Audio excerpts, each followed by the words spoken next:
Well, hi guys. I am doing this video in the landscape position and hopefully it will look better on YouTube, which is what they recommend that you do. They recommend that you put it in landscape. But anyway, if you don't know me, my name is Maggie Lazar. I am a retired nurse practitioner and I have been retired in the country of Panama for the last year. I moved here permanently in January 2023 and now it's February 2024.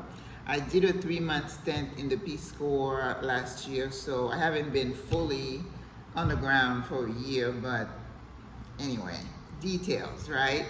So today I thought I would talk about, and again, if this is your first time, thank you so much. Please remember to subscribe and hit that notification bell. I'm not real good at telling people to subscribe because I find a lot of pleasure in just sharing, and whoever gets to read or listen, it's a bonus, right? Anyway, I'm 65 years old. I'm a retired nurse practitioner. I've been a nurse a lot longer than I was a nurse practitioner. But anyway, people are considering making the leap to move abroad. And the other day, I looked at an article where they're saying, where are the black expats? And they are in Mexico City, they're in Panama, they're in Costa Rica, they're in Thailand, Vietnam, and other countries. So it's a broad landscape. A lot of people are moving for different reasons. A lot of digital nomads, younger folks are leaving. And you know, we don't want to go into the detail as to why. Everybody's reason is different, but I know for African Americans, we have like a common reason, you know, too much stress, too much persecution, and we're just looking for a place where we can let our hair down and relax and breathe.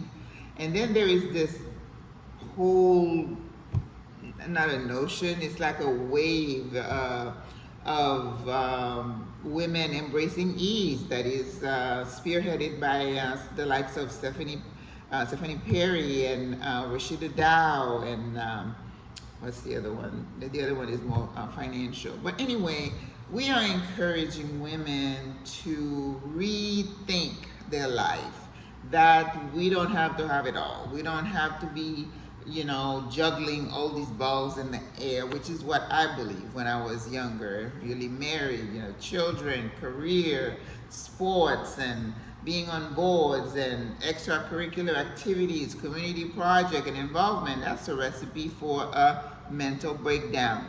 But this is what we are conditioned to do. So now we're changing the narrative to tell women, you don't have to do all that. You need to embrace ease. And I think it's difficult to tell a young person who went to college, has a degree, that, you know, it's okay to stay home or work part-time, because in the back of our mind, we're thinking, especially if you're an immigrant, you know, my parents expect me to be successful.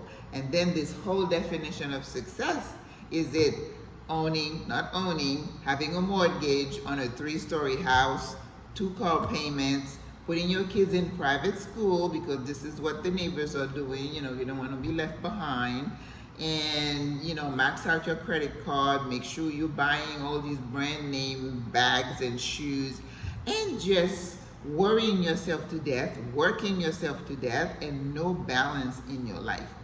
I'll tell you, if I had to do it all over again, I would do things differently. But, you know, we never learn. If somebody had told me when I was in my 30s that that was the best thing for me to do, I would have shooed them away, say, you just don't want me to be successful, right? Taking a mortgage, a 30-year mortgage, and ending up paying 3 times the cost of that house over time. Yeah, that makes a lot of sense, right? No savings, you just, you know, you're like this person or this animal on a wheel, and you can't get off and you're not going anywhere. So I don't know that I was listening to those messages that said you didn't have to do all that when I decided to retire. I retired early 3 years ago. Again, we're conditioned. You get a job where, you know, in the last 20, 30 years, people don't stay in a job for like 30 years anymore. We just move up because we want to climb that ladder, and wherever, whatever shape that moving up takes, that's what we go after. So we just chase the job, chase the opportunities, and then we are told by the financial planners that you need this much money to retire. That means only if you want to keep the same lifestyle, big house, cars, designer clothes, going to eat 3-4 times, a week at fancy restaurant. Yeah, that's what you buy into. But if you can take a step back and realize, do I really need all that? I mean, right now I'm thinking, if I had a 3-story house, I'd be stressed because I'm thinking you have to dust that thing, you have to furnish it, you have to clean it, you have to maintain it. I'm thinking utilities and security system and insurance. It's too much, and that is stressing us out. So how did I get here? Like the rest of you, many of you, I was thinking of that 65 age. Even though Social Security keeps pushing the ball forward. So now by the time I was to retire, I was gonna get, and then we equate retirement with when we can access our security benefits. In this federal system we've been paying into for the last 40 plus years. I was a nurse for 43 years, so I have paid into the system for 43 years, and by golly, I'm going to access my benefits, right? We are also told that in addition to Social Security, you need to have investments because, again, to maintain your lifestyle, you need more than that. Now, in addition to that, if you're doing the math, you're looking at how long did you pay into Social Security. Because you can go to ssa.gov, put your information, you could see what your Social Security monthly payment benefits are going to be like when you retire, full retirement age, right? For me, like I said, it was 67 years and 8 months. That's what I was looking forward to. And when you take that money and you compare it with your expenses, mortgage, if you still have one, or rent, insurance, food, car payment, gas, insurance, doctor's visits, medications, and if you, God forbid, have some time to yourself where you can socialize and do something to entertain yourself, we realized the math didn't compute, right? Whatever that Social Security benefit was coming up to $2,000, $3,000, with all these expenses, there's no way you are going to be able to retire. So that's why even though people stay and retire at the full age, they still end up having to work part-time because got to buy all these expensive medications, because in the US, people are being killed with drug prices. It doesn't matter if you have Medicare Part D or all this stuff, you still end up paying, right? And God forbid you end up in the hospital. Your portion of the bill pretty much gonna bankrupt you. So I was there, and that was the goal, to just hang in there until I got to 67 and 8 months. But sometimes God has other plans. And I'm one that I'm very sensitive to, I don't want to say vibration and sounds new ager or new aging, whatever, but I'm very sensitive to what's happening around me. I keep my ears, my eyes open. I am I love reading about trends. Every couple of years or so, somebody would publish something. This is where we're going. Now that we're like using Uber, now this AI stuff, you gotta stay involved and stay aware, because you don't want something to come and hit you upside the head and say, oh my God, I had no idea. That is no longer an acceptable excuse, right? So I was lucky, it's another story about my journey. The career journey is quite interesting.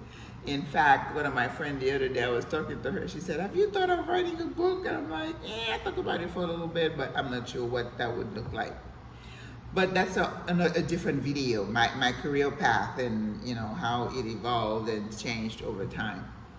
So I started looking, because again, you don't want to think about retirement when you are forced to retire. You need to start thinking about it 10, 15 years ahead.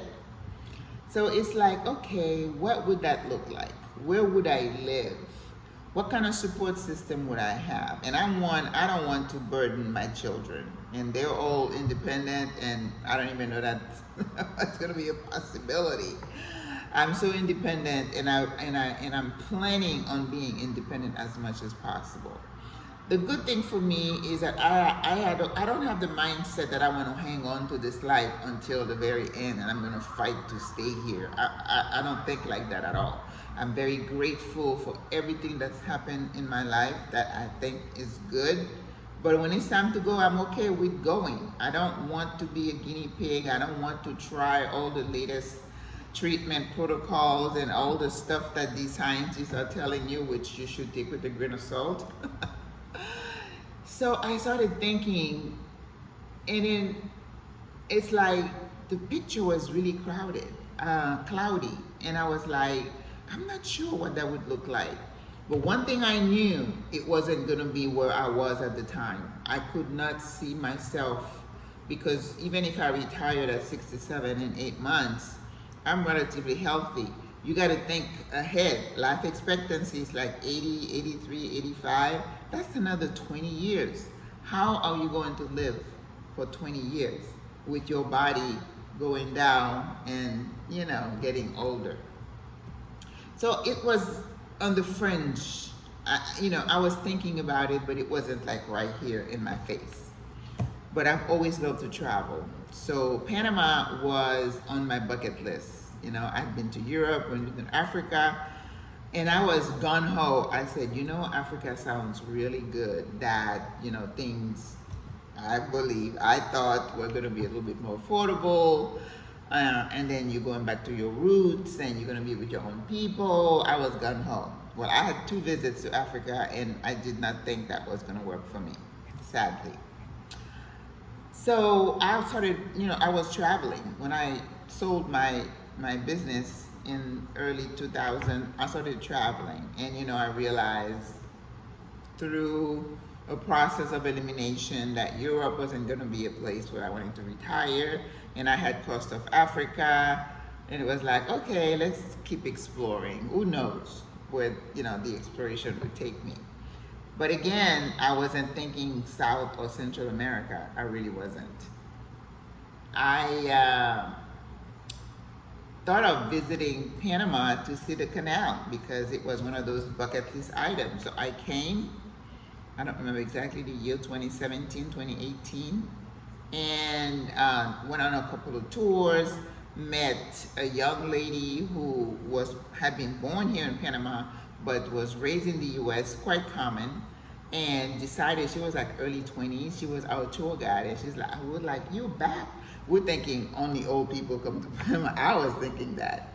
And she's like, oh yeah, no, I'm back, I'm staying, I'm not going back anymore, and I love it here. And she was wearing tank top, she was tan, she was surfing, and I was like, well, I'm not tan, and I'm not surfing, no golfing, but I kind of like this tropical climate, and everything was green and lush, and I love that. And then she took us to a restaurant. We had food, and we had fish, plantains, all the things that I love, and then I had a smoothie, and the smoothie was with all fresh pineapple and stuff, and I'm like, dang, I like this.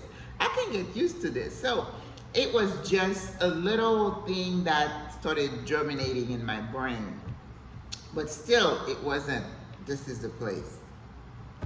So I went back to life, living life, and then started thinking, I need balance. I need to make sure I take a vacation once a year. So the next year, vacation time comes, it's like, I don't want to go to France, I want to go to Europe, let's go back to Panama. So I came back to Panama, did more exploring, and the feeling of familiarity and happiness, it didn't change. Because sometimes when I do something the second time, I was like, oh, the first experience was better. This one wasn't so good.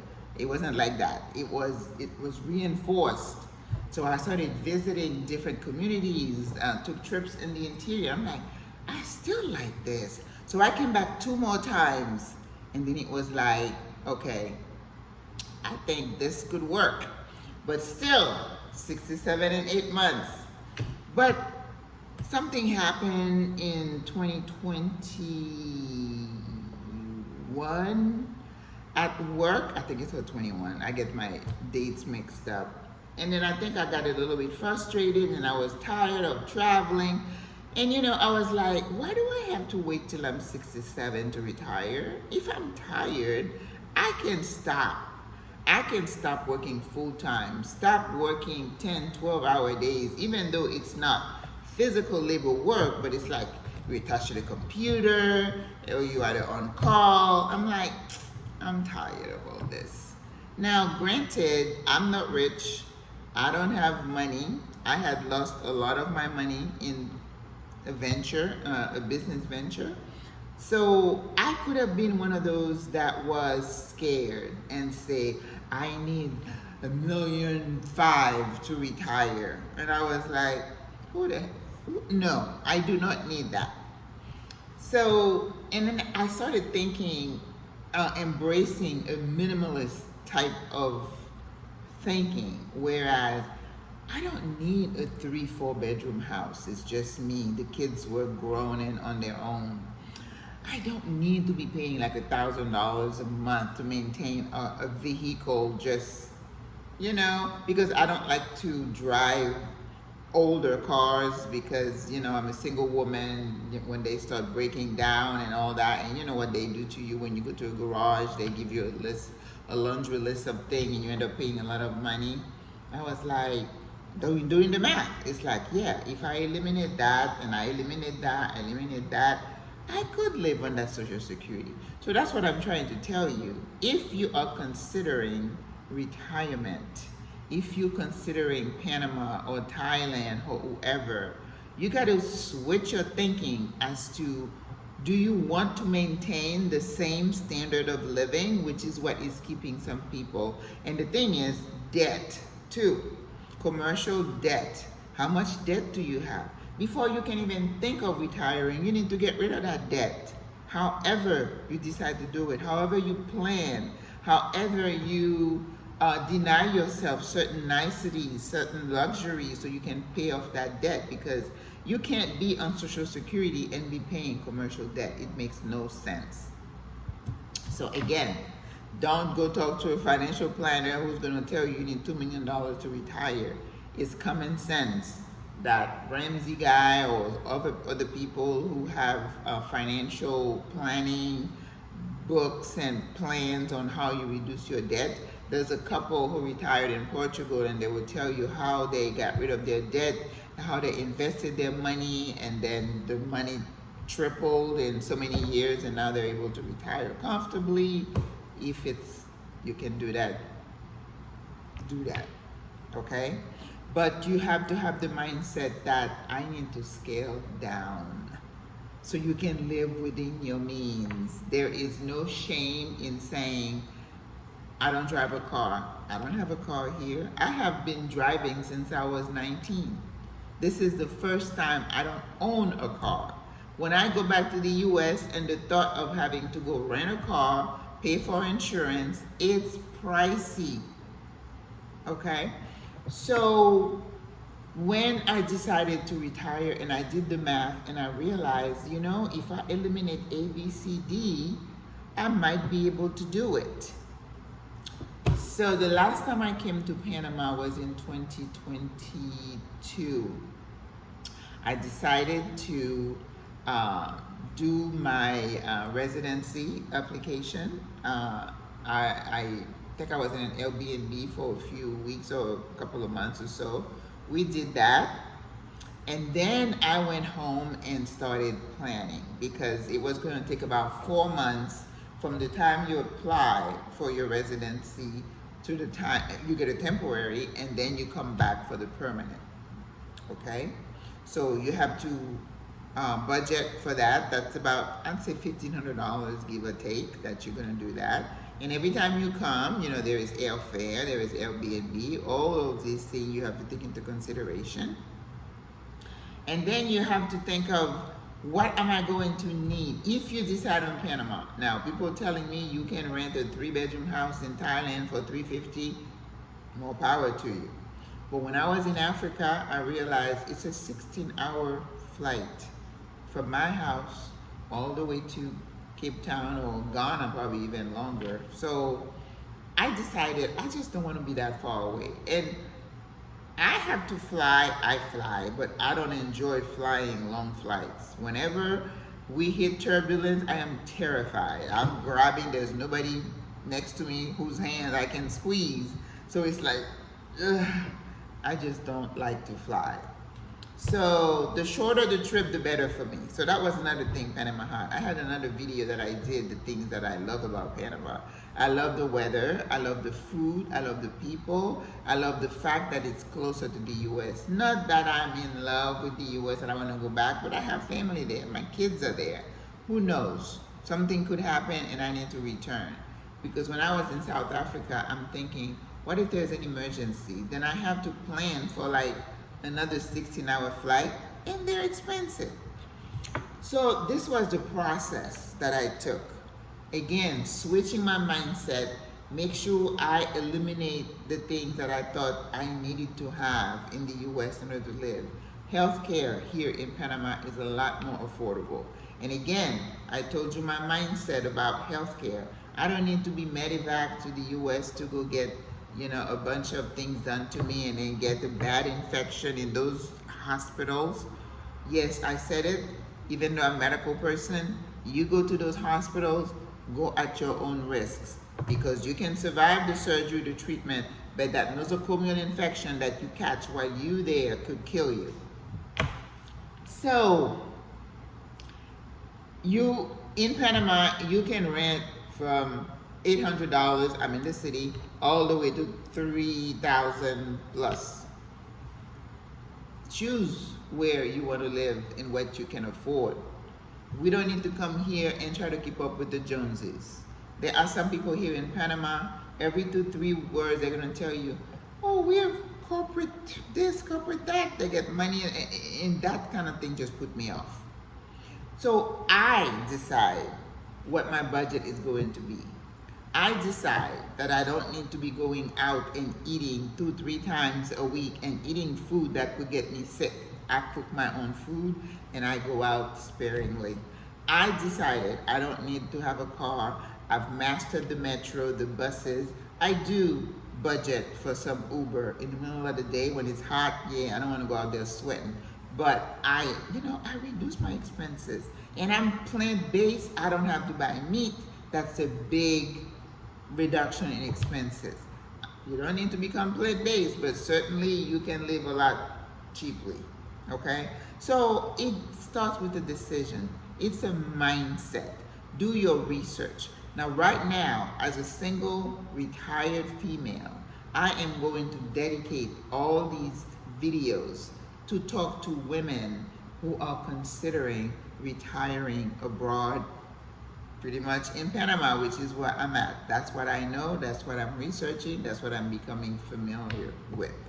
So if you have any questions, just shoot me an email, a message, maggielazar@gmail.com.